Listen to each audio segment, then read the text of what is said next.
नमस्कार बच्चों, मैं मुकेश त्रिपाठी आप लोगों का class 8th Hindi language chapter 4।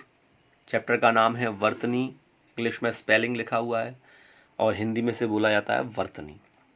तो इस चैप्टर को आप लोग समझें, ध्यान दें। किसी भी शब्द को लिखने की एक विधि होती है, एक तरीका होता है सबका। शब्दों को लिखने की इस विधि को वर्तनी कहते हैं। हिंदी भाषा में वर्तनी का सीधा संबंध उच्चारण से है। कैसे है? उच्चारण से, प्रोनाउंसिएशन से। हिंदी एक वैज्ञानिक भाषा है। इसे जैसा बोला जाता है वैसा ही लिखा जाता है। यही एक विशेषता है हिंदी की। हम जैसा बोलते हैं वैसा इसको लिख सकते हैं और किसी भाषा में आप लोग ऐसा नहीं कर सकते, लेकिन हिंदी में जैसा आप बोलो वही हिंदी में आप लिख सकते हैं, अगर आपको सही ज्ञान है व्याकरण का, हिंदी ग्रामर का। तो यदि किसी शब्द का उच्चारण त्रुटिपूर्ण है, त्रुटिपूर्ण माने गलती से किया है, तो उसकी वर्तनी भी अशुद्ध होगी, गलत लिखी जाएगी। उदाहरणार्थ कुछ लोग लखनऊ को क्या बोलते हैं? नखलऊ बोलते हैं। नखलऊ चलो उच्चारित करते हैं। शुकोहाबाद है अपने पास में, फिरोजाबाद के पास में पड़ता है शुकोहाबाद। बहुत से लोग बोलते हैं शकूराबाद। शुद्ध शब्द है चौराहा या चौराही, लेकिन क्या बोलते हैं? चौराही। जल्दी में उसका अशुद्ध उच्चारण करते हैं।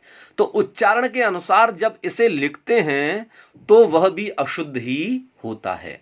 तो हम अगर शुद्ध बोलेंगे तो हम उसको शुद्ध ही लिखेंगे।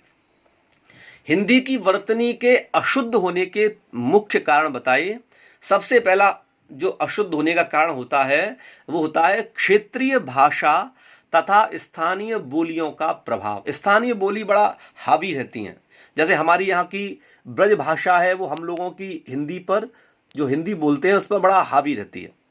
शुद्ध उच्चारण करने में बड़ा समस्या रहती है स्थानीय भाषा के चक्कर में। व्याकरण के मानक नियमों के प्रति अज्ञानता, माने व्याकरण की जानकारी हमको है ही नहीं। हिंदी ग्रामर की जिसे जानकारी नहीं होगी वो भी अशुद्ध बोलेगा। अहिंदी भाषी लोगों द्वारा हिंदी का अशुद्ध उच्चारण होना।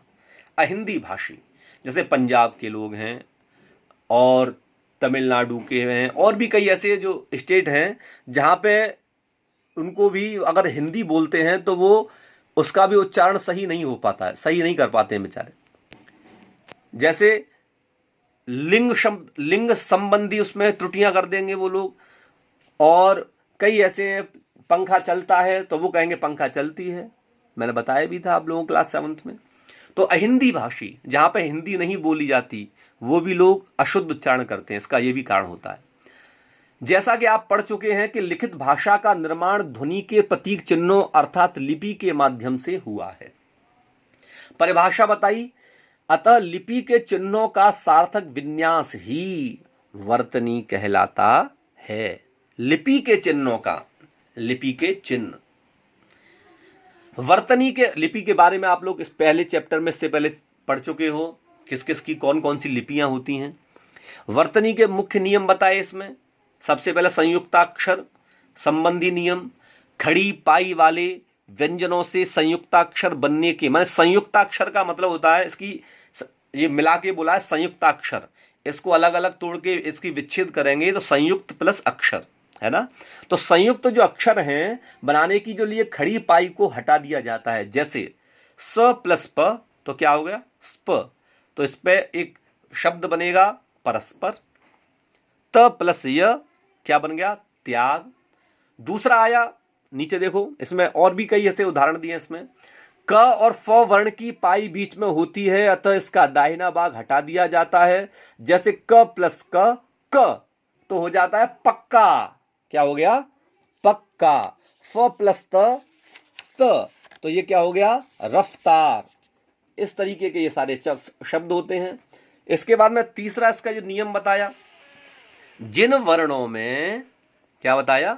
जिन वर्णों में पाई नहीं होती एवं आकार नीचे से गोल होता है, नीचे से गोल होता है, उन वर्णों के नीचे हलंत लगाया जाता है। हलंत का प्रयोग ज्यादातर संस्कृत में होता है। जैसे ट प्लस ठ चिट्ठी, मैंने ट के नीचे एक हलंत लगा दिया, ठ लिख दिया, चिट्ठी। ये इसे इसका जब उच्चारण करेंगे तो हम ऐसे नहीं बोलेंगे चिट्ठी, ऐसे नहीं बोलेंगे। इसका उच्चारण जहां हलंत लगा रहता है उस शब्द पर हम लोगों को थोड़ा वजन कम रखा जाता है, चिट्ठी। र का मात्रा के रूप में प्रयोग, र ही ऐसा व्यंजन है जिसका प्रयोग में सर्वाधिक अशुद्धि होती है। र के व्यंजन में जब र व्यंजन स्वर रहित होता है तब यह अपने से अगले वर्ण के रूप रेफ के रूप में प्रयुक्त होता है। जैसे र प्लस क, तो इसका ऊपर आ गया, ये क्या हो गया, अर्क। र प्लस व तो हो गया पूर्व। र प्लस श माने शब्द बन रहे हैं छोटे छोटे, वर्ष। र प्लस म कर्म। ऐसे ही दूसरा बताया इसका एक उदाहरण और, र से पहले यदि स्वर रहित कोई व्यंजन आए तो र का प्रयोग उसकी पाई के बाईं ओर होता है। किसकी ओर होता है, पाई के बाईं ओर, हमारे हाथ से लेफ्ट, उससे लेफ्ट नहीं गिना जाएगा, हमसे लेफ्ट गिना जाएगा, है ना। तो क प्लस र तो क्र हो गया, तो जब शब्द बनेगा तो क्रम, तो हमसे लेफ्ट पढ़ा ना ये शब्द। ऐसे ही और भी कई इसके उदाहरण दिए। तीसरा इसका उदाहरण दिया र की मात्रा वाला, तो स्वर रहित ट और ड के साथ र का संयोग होने पर यह निचले भाग में जो चिन्ह दिया है इसमें र है ना, रूप में लिखा जाता है। जैसे ट प्लस र ट्र हो गया, ड प्लस र ड्र हो गया। ऐसी चौथा है, फोर्थ आया इसमें, र से पूर्व यदि स्वर रहित त आ जाए तो यह संयुक्ताक्षर त्र लिखा जाता है। जैसे त प्लस र तो क्या है, त्र। पत्र, मित्र, त प्लस र, ये दो संयुक्ताक्षर हैं सारे। इसके बाद में देखो ये है, स्वर रहित श के साथ र का प्रयोग होने पर संयुक्त व्यंजन श्र बनता है। क्या बनता है, श्र। श प्लस र फिर क्या हो गया, श्र बन गया। श्र से भी कई बनते हैं, श्री, मिश्री, श्रीमान आदि। इसके बाद में सिक्स्थ बताया, मात्रा के रूप में री का प्रयोग र के उच्चारण के समान होता है। व प्लस री क्या हो गया, व्री, तो वृक्ष। क प्लस री क्री, कृपा, है ना। इसके बाद में सेकंड नंबर पे आप देखो लिखा हुआ है, स्वर रहित पंचम वर्ण संबंधी नियम। स्वर रहित माने इसमें स्वर नहीं होता, स्वर रहित। अगर स्वर सहित होता तो स्वर होता, इसमें रहित का मतलब स्वर नहीं है।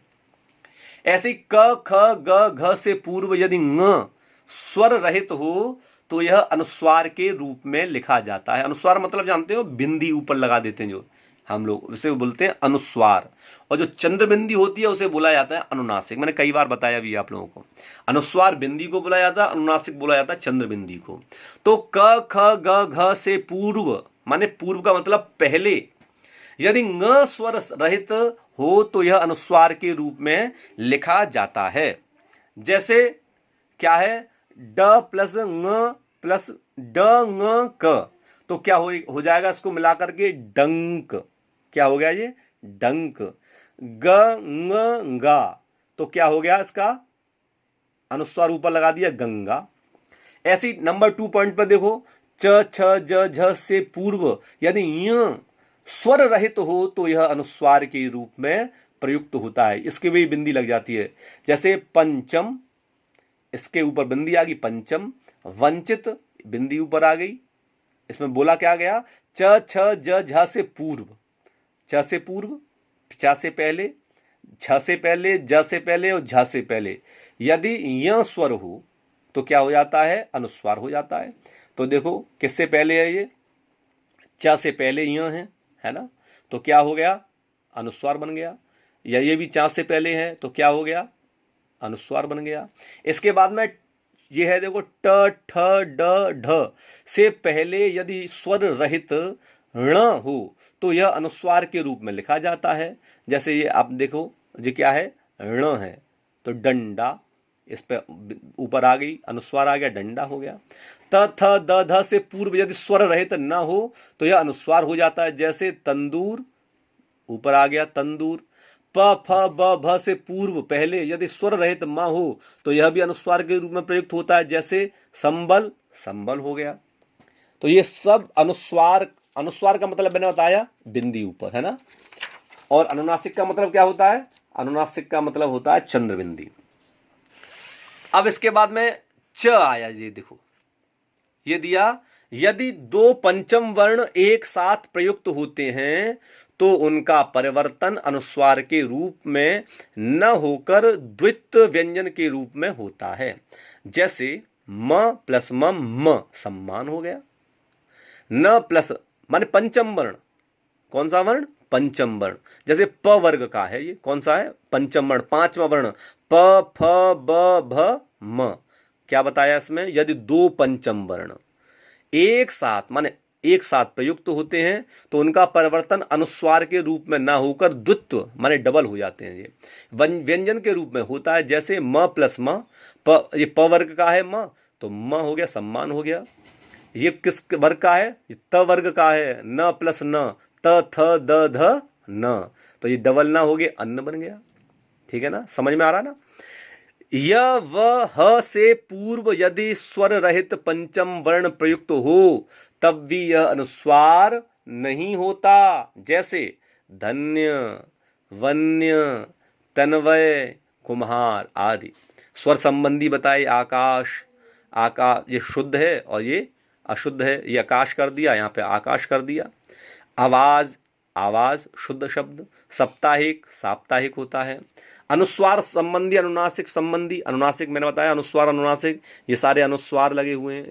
ये आ गया देखो चंद्रबिंदी, ये क्या है? अनुनासिक है। ये सब अनुनासिक है, अनुनासिक ये सारे, ये आ गया बीच में कौन सा? ये अनुस्वार आ गया। ऐसे अशुद्ध क्या है? कांच। शुद्ध क्या है? कांच, है ना? तो इनका भी ज्ञान होना चाहिए, अनुस्वार कहाँ लगता है। कई लोग अनुस्वार की जगह अनुनासिक लगा देते हैं, अनुनासिक की जगह अनुस्वार लगा देते हैं, वो भी गलतियां हो जाती हैं। व्यंजन संबंधी अशुद्धियां माने शब्दों को ही गलत कर देते हैं। होता है शुद्ध शब्द है विष, षटकोण वाला, और क्या कर दिया? विष। होता क्या है? विष। अंतःकरण, और होता क्या है? अंतःकरण। अवकाश नहीं होता, अवकाश होता है। ऐसे ही अभिषेक नहीं होता, अभिषेक होता है। ये सब व्यंजन संबंधी अशुद्धियां हैं। इसके बाद में है र संबंधी अशुद्धियां। जी क्या लिखा? कौरमाय, लेकिन होता क्या है? कौमार्य, सही शब्द। लेखन, लिखने समय में हम अशुद्धियां कर देते हैं। जैसे अंत, होता क्या है? अंत। द्वारिका, होता क्या है? द्वारिका। उच्चारण संबंधी अशुद्धियां, बोलते अरे पुत्र, लेकिन होता क्या है? सही शुद्ध शब्द है पुत्र। मतबल नहीं होता, मतलब होता है। सुषमा नहीं होता, सुषमा होता है। चंद्रमा नहीं, चंद्रमा, है ना? ये सारी अशुद्धियां जो बताई, इनको बड़ा समझना चाहिए। मैंने बताया अनुस्वार, अनुनासिक, स्वर संबंधी, व्यंजन संबंधी, इन सब की अशुद्धियां हम लोग बहुत करते हैं लिखने में भी, तो इन सब का ध्यान रखना चाहिए। अब देखो ये क्वेश्चन आंसर है। निम्नलिखित शब्दों को शुद्ध करके लिखिए। यज्ञ है, ये अशुद्ध लिखा है, यज्ञ सही लिखा है। ये सारे शब्द लिखे हुए हैं। ऊर्जा है, ऊर्जा होती है। धोखा नहीं होता, धोखा होता है। ऊंट नहीं होता, ऊंट होता है। ये सारे इसमें जो एक्सरसाइज है ये बताइए इसमें। इसके बाद में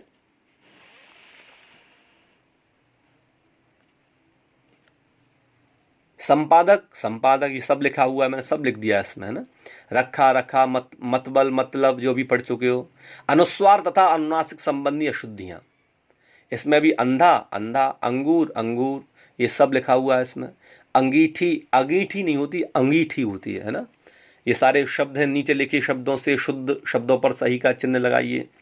ये सब मैंने टिक लगा रखे हैं, आप लोग देख सकते हो। स्वाभाविक, है ना? इसके बाद में बहुवैकल्पिक प्रश्न है। बहुवैकल्पिक प्रश्न में ऊपर भी देखो लिख रखा है सब कुछ मैंने। निम्नलिखित मानक वर्तनी वाले, तो लेकिन इस चैप्टर में आप लोगों को एक्सरसाइज कोई कॉपी में करनी नहीं है, सारी इसमें लिखी हुई है एक्सरसाइज, कोई क्वेश्चन आंसर है नहीं। तो इस चैप्टर में आप लोगों को ध्यान देना है। वर्तनी संबंधी जो अशुद्धियां हैं आप लोग जो करते हैं उनको देखो कि कहाँ कहाँ हम अशुद्धि करते हैं, तो उन अशुद्धियों को हटा करके शुद्ध लिखना। व्याकरण हमको सिखाता क्या है? शुद्ध बोलना, शुद्ध पढ़ना और शुद्ध लिखना। तो इस वर्तनी संबंधी जो स्पेलिंग है उसको सही लिखना भी हमको तरीका आना चाहिए। हिंदी भी हमको सही तरीके से लिखना आना चाहिए। तो आज के लिए इतना ही। धन्यवाद। स्वस्थ रहो, मस्त रहो।